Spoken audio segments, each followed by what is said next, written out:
The glass slipped from my hand the moment I read the name on the screen. It didn't shatter, it just hit the kitchen tile with a dull thud and rolled under the counter. I didn't pick it up.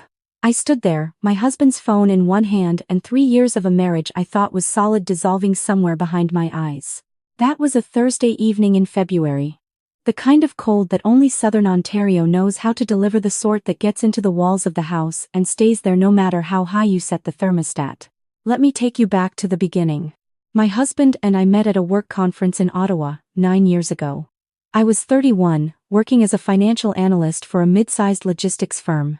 He was in corporate sales, charming in that easy, unforced way that doesn't feel like performance. We dated long distance for 8 months, him in Mississauga, me in Kingston before I transferred, and we moved in together. We married 4 years later in a small ceremony at a vineyard outside Niagara-on-the-Lake.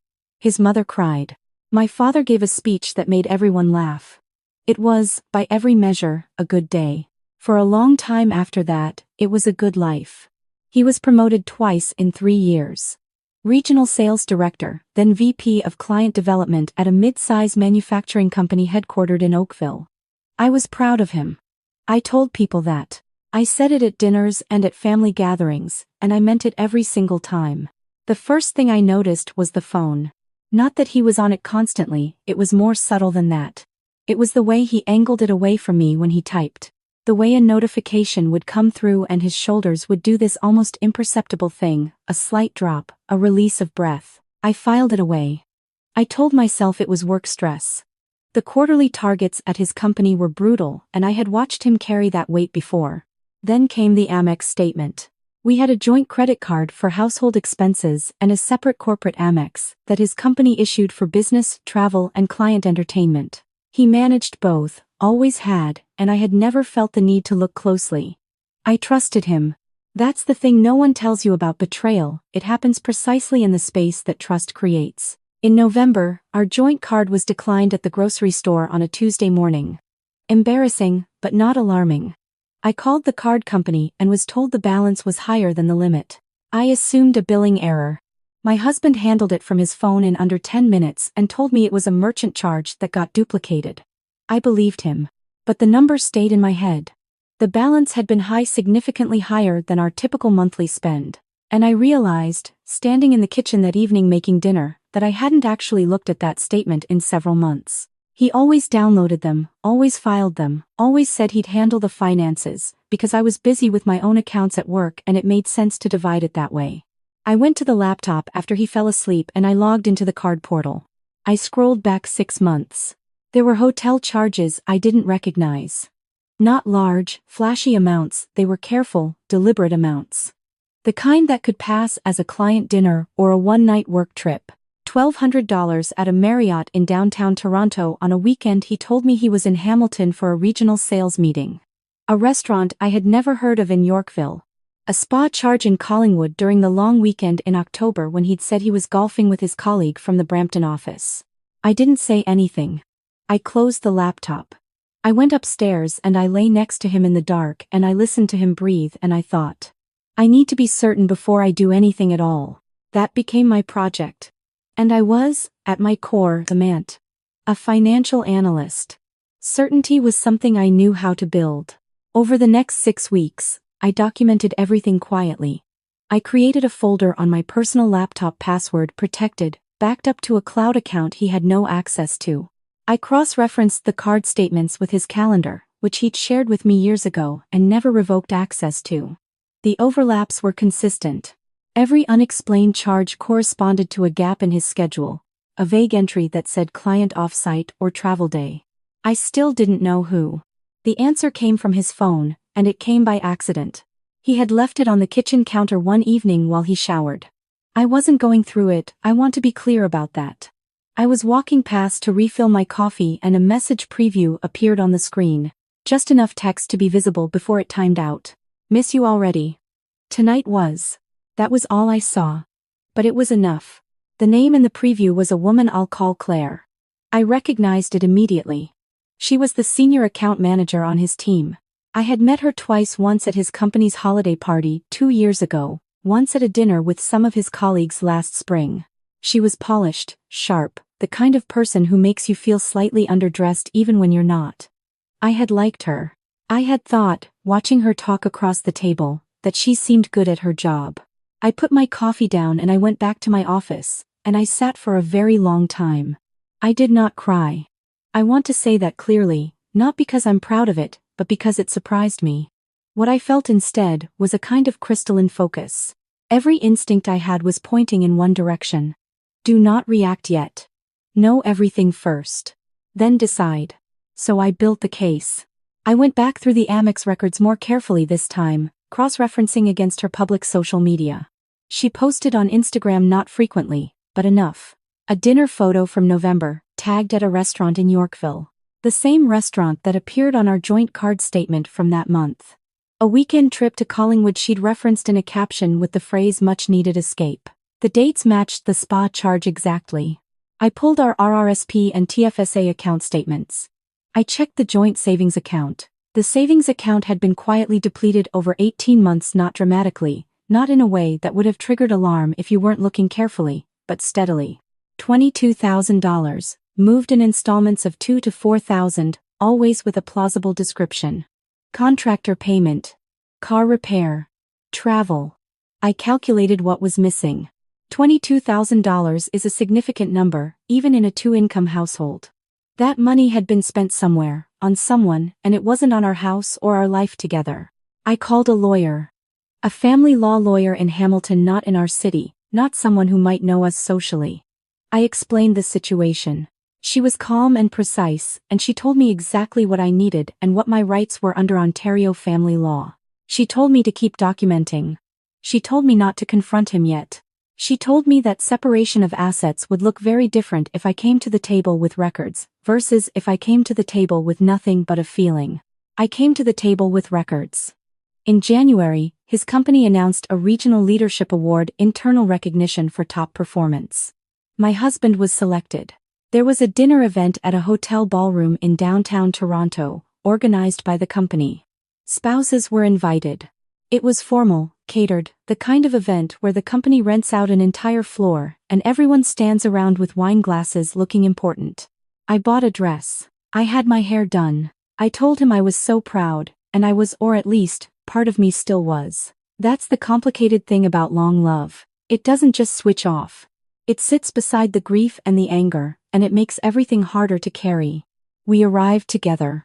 His colleagues were warm. His director shook my hand and said my husband was one of the best people in the room, and I smiled and said I agreed. The evening moved through cocktails, dinner, remarks from senior leadership. The award was presented just after dessert. He stood at the front of the room and gave a brief speech and thanked his team and his family, and I watched him from my seat and thought, "You have been lying to me for 18 months. Claire was at the dinner. She was seated 3 tables away, with her own colleagues. She looked up once and met my eyes across the room, and I smiled at her, deliberately, and watched something flicker across her face. She looked away first. Halfway through the evening, I excused myself and stepped into the hallway outside the ballroom. I had arranged something earlier in the week, something I want to explain carefully.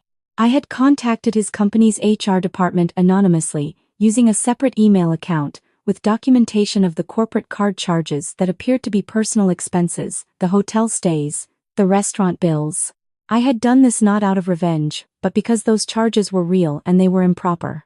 I had the receipts. I had the dates. I had the calendar entries. An anonymous tip to HR about potential expense policy violations is not slander. It's a paper trail. And paper trails are what I was built to follow. What I hadn't anticipated was the timing. While I was standing in the hallway, I saw his director step out of the ballroom with his phone to his ear, looking tense. He didn't see me. He walked toward the elevator bank, speaking in a low voice. I heard, very clearly, the words expense, review, and this evening, and we'll need to speak first thing Monday. I went back into the ballroom. I sat down next to my husband. He reached over and squeezed my hand. "Having a good time?" he asked. "I am," I said. I waited until we were home. We were in the kitchen, still dressed, him pouring a glass of water, me standing by the counter. I had the folder on the table beside me. Printed copies of 6 months of statements, cross-referenced, annotated, organized the way I organize everything. I said his name. He turned around. I need you to tell me who Claire is to you, I said. And I need you to understand before you answer that I already know. The silence that followed was the loudest thing I have ever heard. He set down the glass very carefully. He looked at the folder on the table. He looked at me. And I watched every version of the story he might have told, the denial, the reframe, the appeal to what we had cycle through his face and die. He said her name. He said it had started at a work retreat in Muskoka, 18 months ago. He said it wasn't supposed to become what it did. He said he loved me. He said he was sorry. He said the word mistake more times in 10 minutes than I had heard it in 9 years.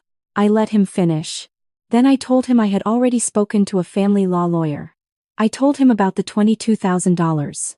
I told him that HR at his company had received documentation of the expense irregularities and that Monday morning was going to be a different kind of conversation than he was expecting. I told him I had not called his parents yet, but that I intended to, because they deserved to know from me and not from rumor. He sat down at the kitchen table. He put his hands over his face. I picked up the folder and I went upstairs. The next few weeks were not clean or cinematic. They were lawyers, and spreadsheets, and a very difficult phone call with his mother, who listened quietly and then said, "I'm so sorry, sweetheart. You did not deserve any of this." She asked if she could still call me. I said yes. She has, every few weeks since then, and I answer every time. The separation was filed in March. Under Ontario family property law, the equalization of net family property meant that the dissipated assets, the $22,000, were part of the calculation. My lawyer had made sure of that. It wasn't a perfect outcome, but it was a fair one. It was documented, and it was mine. His company completed the expense review. He was not terminated, but he was demoted and required to repay the amounts flagged as personal use of corporate funds. I did not feel satisfaction about that, exactly. I felt something quieter, a sense that the ledger, at least, had been made accurate. Claire I have not spoken to. I don't intend to. I've heard from one of his former colleagues, someone I stayed friends with, that she transferred to a different office. I don't wish her harm. I don't wish either of them anything, if I'm honest. What I wish is what I'm building now, a life that belongs entirely to me. I'm back in Kingston. I took a position at a firm here, better title, better pay. The kind of role I had been edging toward for years and kept putting aside because life kept filling in around it. I have an apartment on the second floor of a converted Victorian on a street with very old maple trees. In March, the branches were bare. By May, the leaves had come in completely, and I would sit at the window in the morning with my coffee and just look at them. I found a box in storage last month, one of the last boxes from the house, and inside it was the card my husband had written to me on our wedding day. I read it once. Then I folded it back along its original creases and put it in the recycling bin without hesitation, and I felt nothing afterward except slightly lighter. Someone asked me recently what I would tell someone in the position I was in 18 months ago, standing in a kitchen, holding a phone, feeling the floor shift under everything. I'd say, don't react out of pain. React out of precision. Gather what you need, find people who know the law, and trust yourself to know when you have enough. You probably already know more than you think you do. And when it's over, when the papers are signed, and the boxes are moved, and the life you built is properly, legally dismantled, let it be over. Don't carry it forward. Don't look back at it for warmth. Start with the window, and the coffee, and the trees. That's where I started. That's where most things, I think, begin to make sense again.